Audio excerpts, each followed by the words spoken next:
আমি ডক্টর দেবলীনা গঙ্গোপাধ্যায়। আমি medical অনকোলজিতে DM. আমি আইওসিআই হাসপাতাল, যেটা আইএলএস এর সঙ্গে পার্টনারশিপে আছে, আমি সেখানকার মেডিকেল অনকোলজিস্ট। মেডিকেল অনকোলজিস্ট মানে হলো কি, আমি ক্যান্সার চিকিৎসায় সিস্টেমিক থেরাপি ভাগটা দেখি। সিস্টেমিক থেরাপি মানে ক্যান্সারকে মেডিসিনের সাহায্যে যতটা সম্ভব চিকিৎসা করা যায়। তার মধ্যে আপনারা নিশ্চয়ই শুনেছেন কিমোথেরাপি, তার সঙ্গে অন্যান্য সিস্টেমিক থেরাপিগুলো যেমন টার্গেটেড থেরাপি, ইমিউনোথেরাপি, তারপরে অ্যান্টিবডি ড্রাগ কনজুগেটস, হরমোনাল থেরাপি, এই সবগুলি আমি করি। আমার সঙ্গে রেডিয়েশন অনকোলজিস্ট, সার্জিক্যাল অনকোলজিস্ট আর নিউক্লিয়ার মেডিসিন কনসালটেন্টও আছেন। আমরা টিউমার বোর্ড করে প্রতিটা পেশেন্টকে কার কেমন ট্রিটমেন্ট হওয়া উচিত, কার কেমন সিকোয়েন্সিং হওয়া উচিত, কে কিমো প্রথমে পাবে, কে কেমো পরে পাবে, কার জন্য সার্জারি দরকার, কার জন্য নেই, কার কখন কি টেকনিকে রেডিয়েশন হবে, আমরা এইগুলোর টিউমার বোর্ডের থ্রুতে ডিসাইড করে চিকিৎসাটা করি। আচ্ছা, আমি আগে 3 বছর চেন্নাইয়ের আর্ডিয়ার ক্যান্সার ইনস্টিটিউটে ছিলাম, যেটা কি ইন্ডিয়ার প্রথম ক্যান্সার ইনস্টিটিউট। তারপরে আমি 3 বছর কলকাতার অ্যাপোলোতে কাজ করি, আর এখন বিগত 6-7 মাস ধরে আমি আইওসিআই আগরতলাতে কাজ করছি। আমাদের সেন্টারে পেট সিটির ফ্যাসিলিটি, কিমোথেরাপি বা টার্গেটেড থেরাপি, ইমিউনোথেরাপির facility, cancer surgery facility, various cancer radiation facility সবই আছে। আমাদের ক্যান্সার ট্রিটমেন্টে আয়ুষ্মান কার্ড দিয়েও চিকিৎসা করা হয়, পিএমজে স্কিম, সিএমএর স্কিম, এই সবই চিকিৎসা করা হয়। যদি আমি ডিটেলসে বলি, আমাদের রেডিয়েশন থেরাপিটা আয়ুষ্মানে কভার হয়, কিমোথেরাপিটা কভার হয়, পেট স্ক্যানটা কভার হয়, ক্যান্সার সার্জারিটাও মেজরিটি ক্ষেত্রে কভার হয়। তো এই সব সেই ক্ষেত্রে প্যাকেজটা কত থাকবে? আয়ুষ্মানে যদি থাকে, কিমোথেরাপির ক্ষেত্রে কিছুই দিতে হয় না, রেডিয়েশনের ক্ষেত্রেও ম্যাক্সিমামটা আয়ুষ্মানেই চলে আসে। এখন কিছু টেকনিক আছে যেগুলো অত্যাধুনিক, যেগুলো আয়ুষ্মানে কভার হয় না, তো সেগুলোর ক্ষেত্রে আলাদা করে 30-40 হাজার টাকা দিয়ে সেই অত্যাধুনিক ট্রিটমেন্টগুলোও করা যায়। সেম সার্জারির ক্ষেত্রে, ক্যান্সার সার্জারির ক্ষেত্রেও ম্যাক্সিমামটি আয়ুষ্মানে কভার হয়।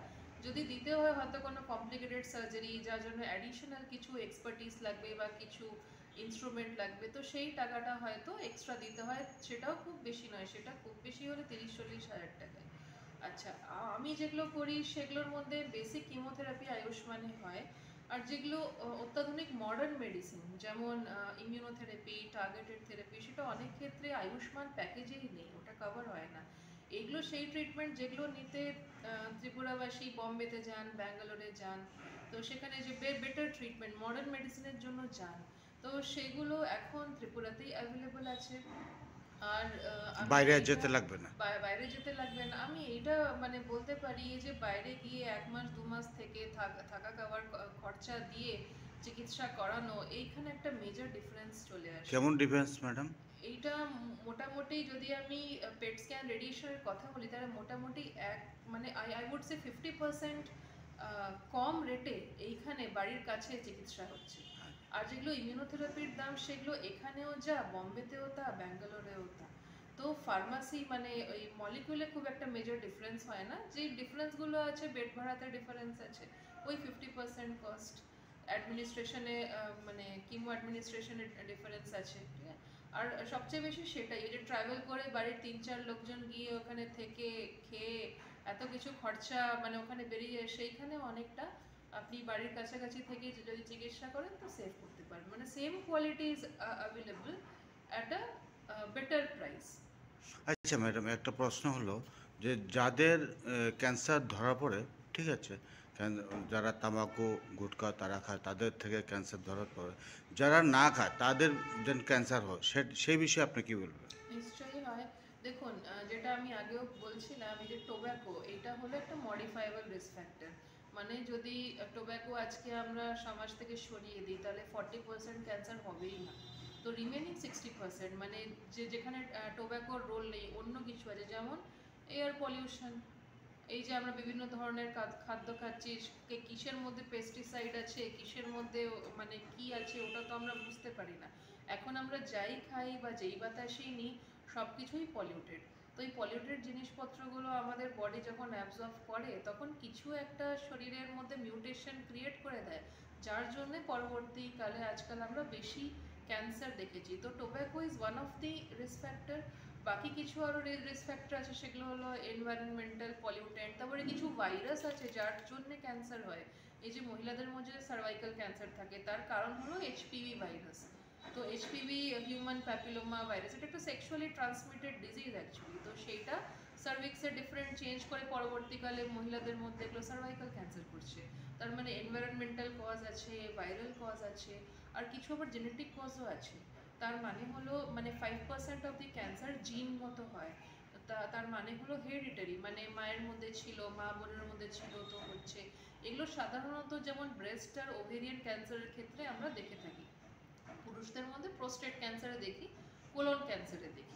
এটা থেকে মুক্তি পেতে গেলে কি করতে হবে? তো সেটার জন্য দেখুন, এটা যেহেতু জেনেটিক, তার মানে ওটা তো প্রিভেন্টেবল নয়, হ্যাঁ, কিন্তু আর্লি স্ক্রিনিং বা যখন আমরা দেখি কি একজন ব্রেস্ট ক্যান্সার, তার জেনেটিক প্রিডিসপোজিশন আছে ব্রাকা মিউটেটেড, তো আমরা তার যে ছেলে মেয়ে আছে বা তার যে ভাই বোন আছে তাদের মধ্যে আমরা এই মিউটেশনটা টেস্ট করি কি তাদের মধ্যেও এটা পজিটিভ কিনা। আর পজিটিভ থাকলে ওরা সবসময় ব্রেস্ট ক্যান্সার, ওভেরিয়ান ক্যান্সারের জন্য হাই রিস্কে থাকবে। এই জন্য আমরা স্ক্রিনিংটা তাড়াতাড়ি শুরু করি।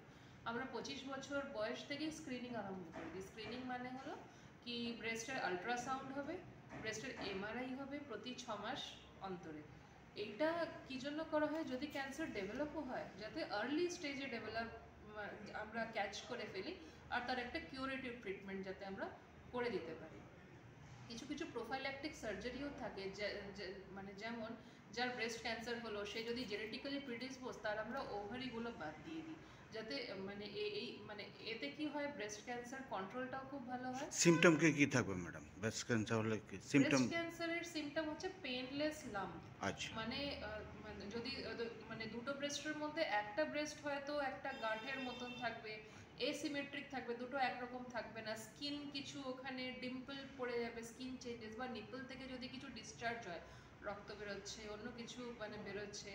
আর এই মেজরিটি অফ দ্য টাইম এটা পেইনলেস হয়, এই জন্য মহিলারা খুব একটা গা করেন না কি আমার তো ব্যথা হচ্ছে না, তো কি আছে। কিন্তু কালে কালে এগুলো বড় হয় আর বিভিন্ন শরীরের আলাদা আলাদা অর্গানে ছড়াতে থাকে, স্টেজটা বাড়তে থাকে।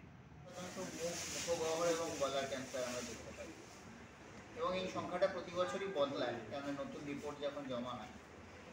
এটা কি বাড়তির দিকে না? সমস্যাটা হচ্ছে যে সমস্যা এবং কিছুটা আশাও বলবো একই সাথে, কেননা নিউয়ার জেনারেশন যারা ইউথ, যারা যুব প্রজন্ম, তারা কিছুটা বুঝতে পারছে টোবাকো এবং অ্যালকোহলের এফেক্টটা, কেননা তারা তাদের আশপাশে কম বয়সে ক্যান্সার হওয়ার প্রবণতাও এখন দেখছে। কম বয়সে ক্যান্সার হওয়াটা এখন আর খুব একটা বিরল ব্যাপার না, যেটা আজ থেকে 10 বছর আগে যদি আমরা তাকাই, তখন ক্যান্সার বেশি বয়স্ক রোগীদের ক্ষেত্রে বেশি দেখা যাবে এরকম একটা ধারণা ছিল, কিন্তু এখন সেটা আস্তে আস্তে পরিষ্কার। সব থেকে বেশি যদি আমরা দেখি হেড অ্যান্ড নেক, অর্থাৎ মুখ, গলা এবং মুখগহ্বর, এই জায়গাগুলির ক্যান্সার, লাংয়ের cancer specifically related to the tobacco. আরেকটা ইম্পর্ট্যান্ট আমি সাইড করতে চাইবো, যেটা সবথেকে গুরুত্বপূর্ণ, সেটা হচ্ছে খাদ্যনালীর ক্যান্সার। সেটারও একটা বিরাট অংশের কারণ হচ্ছে আমাদের স্মোকিং। গোটা ভারতের দিকে যদি আমরা তাকাই, তাহলে রাজ্যবাড়ি যদি পরিসংখ্যানগুলির দিকে আমরা নজর রাখি, তাহলে দেখতে পাবো বিভিন্ন রাজ্যে কিছুটা আলাদা। সাধারণত পুরুষদের মধ্যে যেটা আমরা দেখতে পারি, প্রোস্টেট ক্যান্সারের হার খুব বেশি। তো প্রোস্টেট ক্যান্সারের ক্ষেত্রে টোবাকো এক্সপোজারের থেকেও ইম্পর্টেন্ট কিছু কিছু ক্ষেত্রে নন মডিফাইবল রিস্ক ফ্যাক্টর, যেগুলি ম্যাডাম বলছেন, তাদের ভূমিকাটা একটু বেশি। কিন্তু টোব্যাকো এবং অ্যালকোহল এগুলি মডিফাইবল রিস্ক ফ্যাক্টর, এগুলিকে যদি জীবনযাত্রা থেকে সরিয়ে দেওয়া যায়, অটোমেটিক্যালি আমরা ক্যান্সার কমানোর দিকে ফোকাস করতে পারবো। তো আমাদের রাজ্যে ক্যান্সার ভিজিট করলে আমি মূলত টোব্যাকো রিলেটেড ক্যান্সারগুলির দিকেই জোর দেবো, এবং তার মধ্যে সর্বপ্রথমে থাকবে হেড নেক রিজিয়ন, মানে মুখ এবং মুখগহ্বর এবং গলা, এবং ফুসফুসের ক্যান্সার, এবং খাদ্যনালীর ক্যান্সারও কিছুটা।